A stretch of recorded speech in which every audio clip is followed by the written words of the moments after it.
तो महिलाओं को आया ये प्रॉब्लम रहती है कि वो कंसीव तो कर लेती है, लेकिन बार बार मिस कैरेज हो जाता है, गर्भपात हो जाता है। तो गायनी प्रो उसमें हमको कैसे कारगर साबित हो सकता है सर?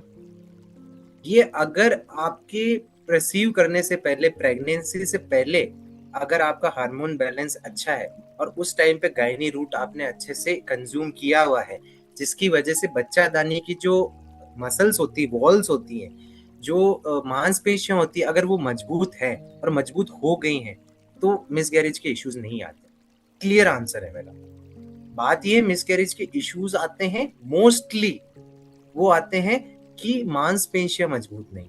जो एरिया है बच्चादानी का, ट्यूब्स जो हैं, फेलोपियन ट्यूब्स जिसको बोलते हैं, यूट्रस जो है, वो जो एरिया है उसमें मांसपेशियों में मजबूती नहीं है।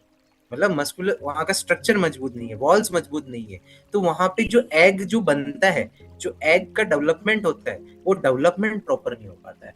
समझ गए आप? एक एग्जांपल दूंगा, जहां अगर मेरा शरीर फिट है और मेरा मस्कुलर स्केलेटन स्ट्रक्चर जो है, मांसपेशियां मजबूत है, तो मैं वहां पे 40 किलो की भरी हुई बाल्टी, 50 किलो, 80 किलो मैं उठा पाऊंगा बहुत इजीली, और उससे मुझे कोई दिक्कत नहीं आएगा। थोड़ा प्रेशराइज तो लगता है, बट वहीं पे मेरी मांसपेशियां अगर कमजोर है और मैंने एक बाल्टी भी उठा दी, लोगों की नस खिंच जाती है। ठीक है, L5 L3 हो जाता है। उसी तरीके से इंटरनल ऑर्गन का मजबूत होना बहुत जरूरी है।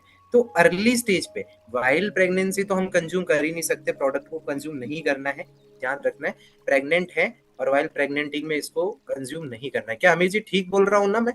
बिल्कुल सर, प्रेगनेंसी के बिल्कुल टाइम हाँ आपने कंज्यूम कहा नहीं था। करना है। उसके पहले आपको है कि जैसे आप प्लान करने वाले हो, आप बेबी प्लान करने वाले हैं, ठीक है, आपको पता है कि मैं 6 महीने बाद प्लान करना है मुझे, या 1 साल बाद प्लान करना है, तो through out the 6 month, 1 month आप कंज्यूम कीजिए, स्ट्रेंथन कीजिए, हार्मोनल को बैलेंस कीजिए, और फिर ट्राई कीजिए।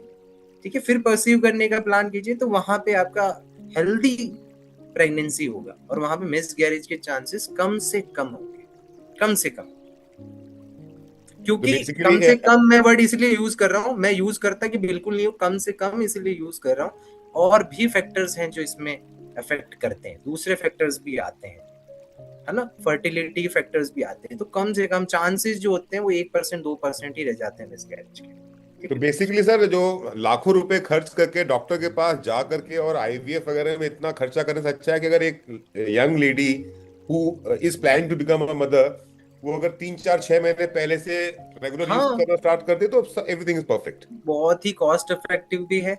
दूसरी चीज, अगर प्रेगनेंसी वाले पार्ट से मोटिवेशन मिल रहा है कंज्यूम करने का, तो मेरे लिए वेल गुड, मैं थम्स अप कर रहा हूँ। उसके अलावा भी तो इसकी हजारों बेनिफिट है।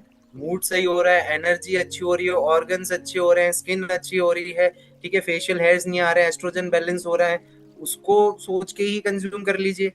ठीक है, तो अगले शुरू हाँ, प्लान इस तरह से अभी कंज्यूम करेंगे तो आगे 100% बेनिफिट दिखेगा उसको।